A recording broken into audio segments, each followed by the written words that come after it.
हमारी आयुर्वेद चिकित्सा का जो मूल सिद्धांत है वो जान लेना चाहिए। सिद्धांत ये है कि कोई व्यक्ति बीमार कब पड़ता है और कोई व्यक्ति स्वस्थ कब रहता है। बीमार कोई भी व्यक्ति तब पड़ता है जब उसका वात, पित्त और कफ तीनों असमान होते हैं, असंतुलित होते हैं। और कोई भी व्यक्ति स्वस्थ तब रहता है जब वात, पित्त, कफ तीनों उसके संतुलित होते हैं। तो वात, पित्त, कफ तीनों का संतुलन अगर है तो जीवन में आपको कभी रोग आएगा नहीं। और अगर वात, पित्त, कफ में असंतुलन है, टूट फूट है, तो हमेशा रोग आने वाले हैं और आप परेशान हो जाने वाले हैं। वात के असंतुलन से हमारे शरीर में 80 रोग आते हैं। 80, 8 और 0, 80। पित्त के असंतुलन से हमारे शरीर में 40 रोग आते हैं। 4 और 0, 40। और कफ के असंतुलन से 28 रोग आते हैं। सबसे कम कफ के रोग हैं, सबसे ज्यादा वात के रोग हैं, पित्त वाला बीच में। कफ के रोग क्या क्या हैं? मोटे मोटे कुछ रोग बताता हूं ताकि आपको पता रहे। मोटापा होना, ये कफ का सबसे खराब रोग। वजन बढ़ना, ये कफ का सबसे खराब रोग। थायराइड की समस्या पैदा होना, ये कफ का सबसे खराब रोग है।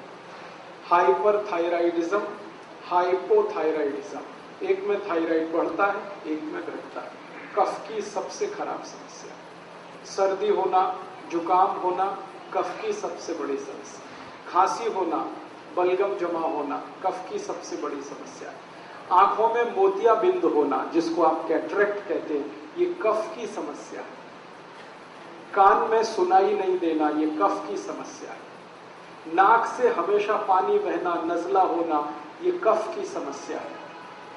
कान में से पानी आना, ये भी कफ की समस्या है। आंखों को लाल हो जाना, कफ की समस्या है। आंखों के आसपास काला घेरा हो जाना, कफ की समस्या है, जिसको डार्क सर्किल आजकल कहा जाता है। हमारे चेहरे पर फोड़े, फुंसी हो जाना या तो कील वहां से हो जाना, कफ की समस्या है। चेहरे की त्वचा का रंग बदल जाना, कफ की समस्या। ऐसे कफ के 28 रोग। मोटी सी एक जानकारी दूं, अगर आप योग शिक्षक हैं तो आपको ये बहुत काम आएगी, कि छाती से लेकर, यहां से लेकर मस्तिष्क के आखिरी हिस्से तक, इस इलाके के जितने रोग आप जानते हैं वो सब कफ के रोग, सब के सब।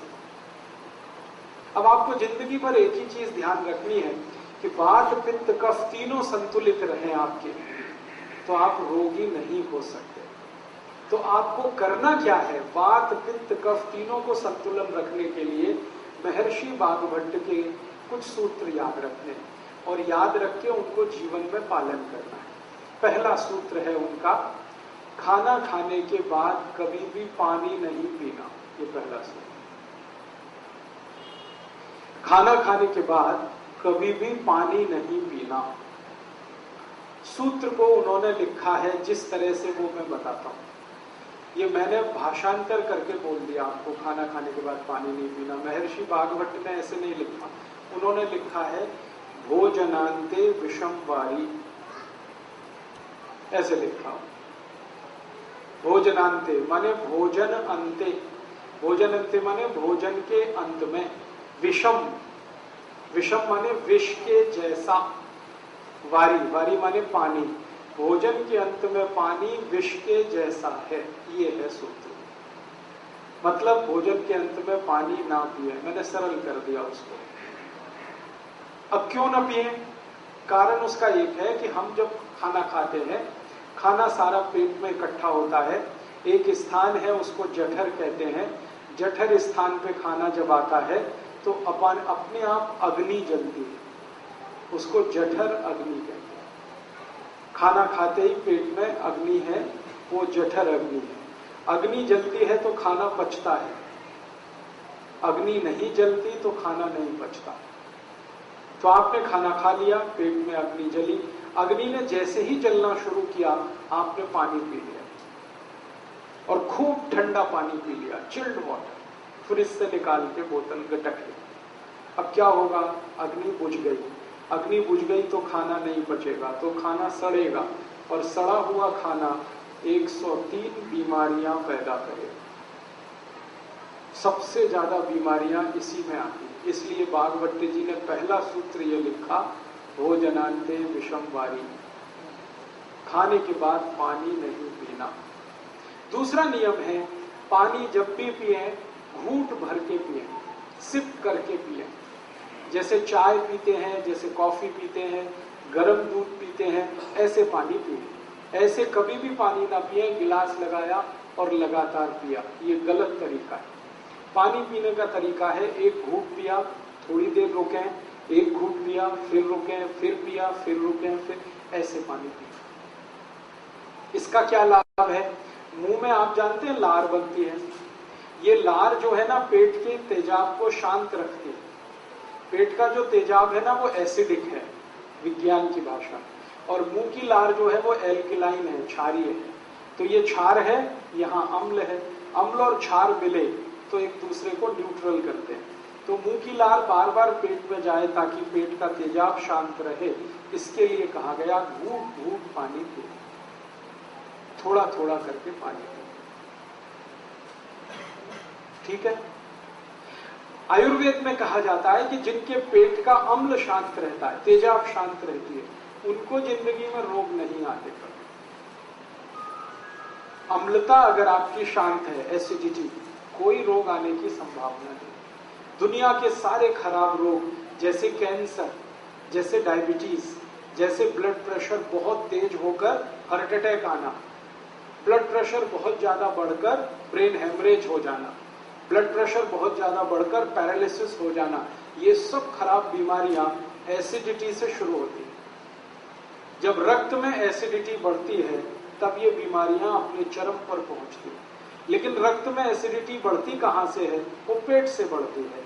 पेट में एसिडिटी कब बढ़ेगी? जब आप घूंट घूंट पानी नहीं पिएंगे, तो लार बार बार अंदर नहीं जाएगी, तो समस्या आएगी। इसलिए आयुर्वेद में कहा गया पानी घूंट घूंट पिए। तीसरा नियम है, सवेरे सोकर उठे सबसे पहले पानी पिए। वहां स्वामी जी का आपने सुना होगा व्याख्यान, तो उषा पान की बात वो करते हैं। उषा पान का मतलब यही है, उठते ही पानी पीना। हालांकि उषा पान का सही अर्थ है सवेरे 4:30 बजे उठकर पानी पीना, क्योंकि उषा का वही समय है। अब दिल्ली वासियों के लिए मैं ये नहीं कह सकता कि वो सवेरे 4:30 बजे उठें, क्योंकि उनका 4:30 बजे उठना तब संभव है जब रात को 8 बजे सो जाए।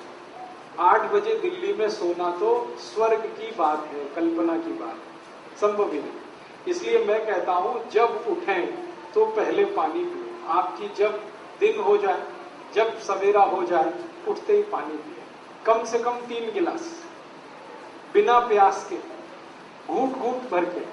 कोई कहेगा हमें प्यास नहीं लगती, तो भी पीना ही है, ये तो घूंट घूंट भर के। इस पानी का फायदा, सबसे बड़ा फायदा इसका ये है, रात को आप सो गए, सोने के बाद मुंह में लार बनी, वो जमा है, घूंट घूंट पानी पी लेंगे, सब लार नीचे चलेंगे। दूसरा फायदा, उठते ही आप पानी पिएंगे तो पानी सारा बड़ी आंत में जाएगा। बड़ी आंत में मल फंसा रहता है, लार्ज इंटेस्टाइन में, तो मल को बाहर निकालेगा। जैसे ही पानी मल को निकालना शुरू करेगा, प्रेशर एकदम बनेगा आपको, आप तुरंत टॉयलेट में जाएंगे और 5 मिनट में फ्रेश होकर वापस आएंगे। तो आपको मैं जो समझाना चाहता हूं वो ये कि शरीर ठंडा मत होने दीजिए, इसको गर्म रखिए। तो ठंडा शरीर ना हो इसके लिए ठंडा पानी मत पीजिए, नहीं तो क्या होगा, ठंडा पानी बार बार पीते रहेंगे, शरीर में तकलीफें शुरू होंगी। उसकी सबसे बड़ी तकलीफ क्या होती है कि जब बहुत ठंडा पानी आप पी लेते हैं तो शरीर का जो पेट है वो पानी को गर्म करता है। पानी को गर्म करने में पेट को एनर्जी चाहिए, ऊर्जा चाहिए, और वो ऊर्जा ब्लड में से ही आ सकती है, खून में से आ सकती है, और खून को फिर सारे शरीर से पेट की तरफ दौड़ना पड़ेगा, तब पानी गर्म होगा। शरीर का सारा खून पेट में जाने लगे तो बाकी अंगों को खून की कमी पड़ जाएगी, और वो खून की कमी हमेशा के लिए कोई डैमेज कर जाएगी। इसलिए आयुर्वेद कहता है कभी भी ठंडा पानी गलती से भी ना हो। ठीक है, 4 नियम हो गए। 5वां नियम है, हमेशा खाना खाएं तो चबा चबा कर खाएं। इतना चबाएं जितने आपके दांत आपके 32 हैं तो 32 बार चबाएं, ताकि अच्छे से लार मिलकर अंदर जाए और अच्छे से खाना पचे। इसके बाद 6ठा नियम है कि खाना जब भी खाएं तो जमीन पर बैठ के खाएं। जमीन पर बैठने से क्या होता है, पृथ्वी का गुरुत्व बल हमारे पेट पर केंद्रित है। पेट की नाभि पर गुरुत्वाकर्षण होने से नाभि चार्ज है, नाभि के पड़ोस में जठर है, वो चार्ज है। जठर के चार्ज होने से अग्नि तेज होगी, खाना जल्दी पचेगा, इसलिए बैठ के खाएं। उसके आगे का 7वां नियम है, दोपहर को जब आप खाना खाएं तो आराम जरूर करें, कम से कम 48 मिनट, क्योंकि दोपहर को खाना खाते ही हमारे शरीर का ब्लड प्रेशर बढ़ता है। एक तो सूरज की धूप होती है दोपहर को, और अंदर की गर्मी, दोनों मिलाकर ब्लड प्रेशर बढ़ता है। बीपी बढ़ेगा तो आराम ही करना पड़ेगा, काम नहीं कर सकते। तो दोपहर का खाना खा के आराम करें। सबसे अच्छे आराम करने की मुद्रा होती है लेफ्ट साइड में लेटना, बाईं तरफ करवट लेके लेटना, इसको वाम कुक्षी कहते हैं। ज्यादा नहीं लेटना, फिर मोटापा आता है। 48 मिनट तक लेटना तो अच्छा है, उसमें नींद आ जाए तो ले लेना, ज्यादा लेंगे नींद तो फिर मोटापा बढ़े, इसलिए ध्यान उसका रखना। इसके आगे का 8वां नियम है कि रात को खाना खाने के 2 घंटे तक आराम नहीं करना, 2 घंटे बाद ही करना। रात के खाने के बाद पैदल चलना बहुत जरूरी है, 1000 कदम। उसके बाद कुछ और काम करके फिर आराम करें 2 घंटे के बाद, क्योंकि रात को ब्लड प्रेशर कम होता है, और कम ब्लड प्रेशर में आराम करना खतरनाक है। ऊंचे ब्लड प्रेशर में, हाई बीपी में काम करना खतरनाक है, लो बीपी में आराम करना खतरनाक है। तो इसलिए रात को 2 घंटे बाद आराम करें, दोपहर को तुरंत आराम करें। इसके बाद का 9वां नियम है, 9th, कि आप जब खाना खाएं तो 2 चीजों को ध्यान रखें, एक साथ ऐसी ना खाएं जो एक दूसरे के विरोधी। ठंडा गरम साथ में ना खाएं, दूध और दही साथ में ना खाएं, उड़द की दाल और दही साथ में ना खाएं, खट्टे फल और दूध साथ में ना लें, कटहल की सब्जी के साथ दूध ना खाएं, कच्ची प्याज खा रहे हैं तो दूध नहीं खाएं, दही में नमक डाल के ना खाएं, हमेशा दही में मीठी चीज डालें। ये आपको थोड़ा झटका लगेगा, ये क्या बोल दिया, दही में नमक ना खाएं, क्योंकि रायता तो बिना नमक के बनता नहीं है। बात ऐसी है कि ये जो दही है ना, ये जीवाणुओं का घर है।